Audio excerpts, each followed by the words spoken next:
Welcome back. Are you ready to cover the next mistakes? You didn't know that there were so many mistakes that you could make. Well, mistake number 4 is making mistakes in answering questions about why you can't work. Now, the disability carrier is going to ask you questions that sound familiar. How much can you lift? Can you bend at the waist? And how frequently? Now, look, everybody bends at the waist. How long can you stand? Well, of course, that varies from day to day and depending on your symptoms. How long can you sit at one time? Well, I've got to sit up and I've got to move around every 20 minutes. How long can you walk at one time? I might be able to walk an aisle in the grocery store, but I've got to sit down or hold on to the cart. How much can you pull? Well, do you have problems with your memory or your concentration? Do you have to keep a list? These questions are designed to establish that you're physically capable of doing at least full-time sedentary or light work. Now, remember, the game here is for the carrier to prove that if you are in a sedentary occupation, that you're functioning at least the sedentary level, or if you're at the any occupation stage, that you can do at least sedentary work. And they're going to take your answers to these questions and say, look, we know that you said that the patient couldn't go back to their work and that they had restrictions and limitations of no more than sitting 30 minutes at a time, no more than lifting 10 pounds. But doctor, in the course of taking this statement, they said something completely different than what they told you or what they've said in their activity of daily living form, or worse yet, doctor, we've got a picture of them doing exactly what they said they couldn't do.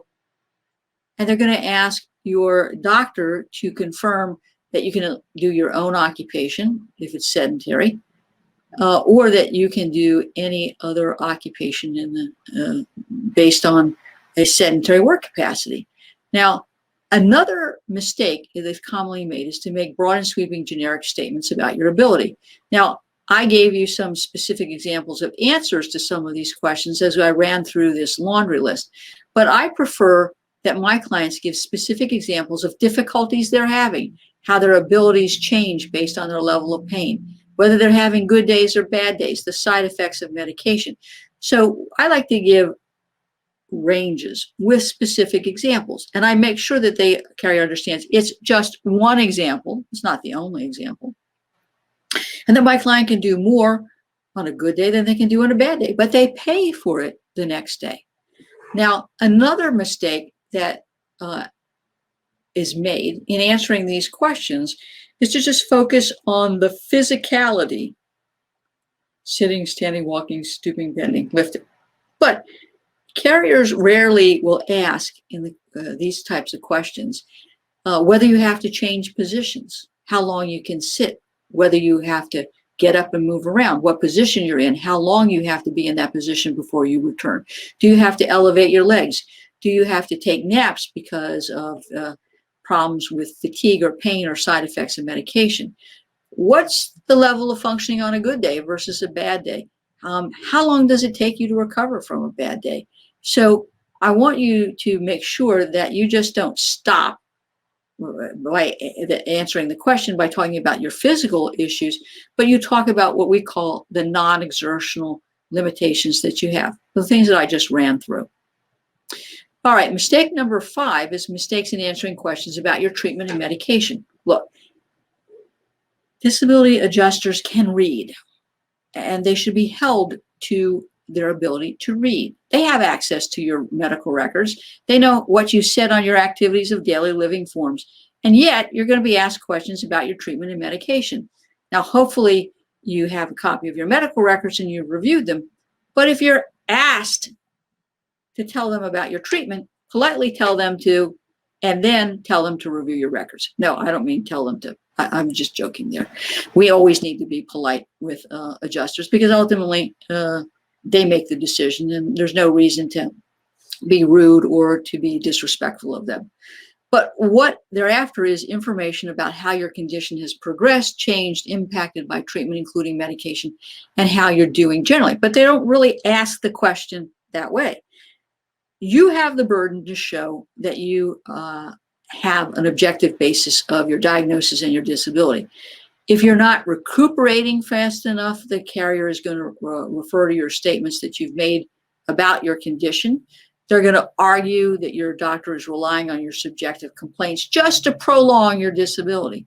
And the carrier's doctor, that liar for hire physician, who probably isn't a treating physician, is going to refer to a practice manual that says, if you have a herniated disc, the average recovery is X long, and of course, you've gone past that. And of course, you're not average, are you? The long-term disability carrier may ask about medication, and you need to explain the side effects of medication and the impact it's having on your functioning. So you might have problems with dizziness, fatigue, nauseousness, frequent urination, fuzziness, confusion, irritability, and a host of other side effects. Now, I think that you probably need to make sure that those complaints about your medication side effects are in the medical records, because if they aren't, the carrier and the carrier's doctor is not going to believe that you actually have those side effects. Now, I can assure you that you're going to be asked about other activities. Are you exercising? Are you swimming in the pool? Are you walking? Make sure that the doctor knows what it is you're doing and that you've got the doctor's blessing to do those activities. You don't want them to question whether those activities that your doctor told you to do are within the range of your physical abilities as documented by your doctor. Now, you also may be asked about any special equipment such as a cane or scooter. If you use them, fine, but please do not exaggerate the frequency with which you use them. Don't say that you use the cane all the time, every day, 24 hours, 7 days a week, because I promise you, they'll have a picture of you when you're not using the cane, and they will portray you as a liar, a malingerer, as a fraud.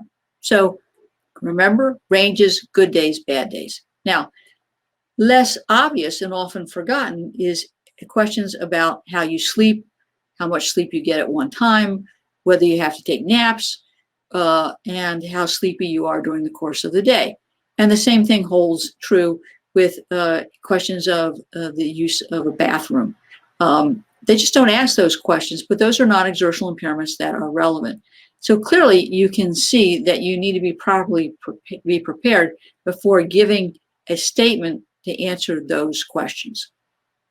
All right, mistake number 6, failing to properly answer questions about your restrictions and limitations.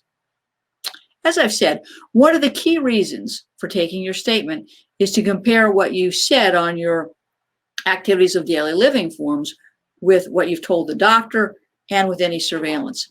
And the investigator who's taking your statement is going to be asking you questions about what you can and cannot do. If you don't fully explain and don't exaggerate, you are going to be in a situation where there's a gotcha, because the carrier is going to say, look, you said that you can't lift more than 10 pounds, but we have a picture of you putting that case of beer in the back of your vehicle. And if you haven't fully explained how you're able to do that day, or how you paid the price of doing that, that might be a gotcha. Because then, as I've said, the investigator is going to ask you to sign a statement attesting to your physical abilities. Once you sign that form, they're going to pull out that surveillance, pop it into the computer, and confront you with the alleged discrepancy between what you said you could do and what the tape shows. So remember, this is not a social visit to see how you're doing. They're not there with flowers and candy to wish you well. I've seen too many cases destroyed by the lack of preparation and the lack of representation during this interview. People think that they don't need representation, and they only learn the hard way once they've helped themselves destroy their claim. So please, please don't do that. So to recap 6 of the 24 mistakes that you should not make. Number 1, don't give a statement without representation. 2, don't let the rats visit your house.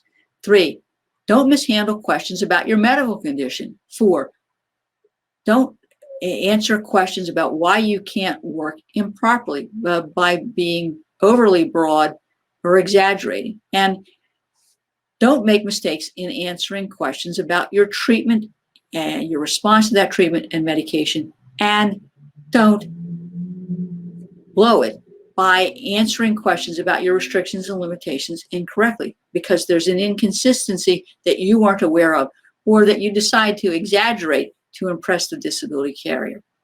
Okay, we're done for today's episode.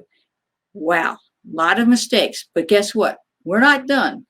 In the next episode, I'm going to be talking about mistakes 7 through 12 that you can make in your field statement.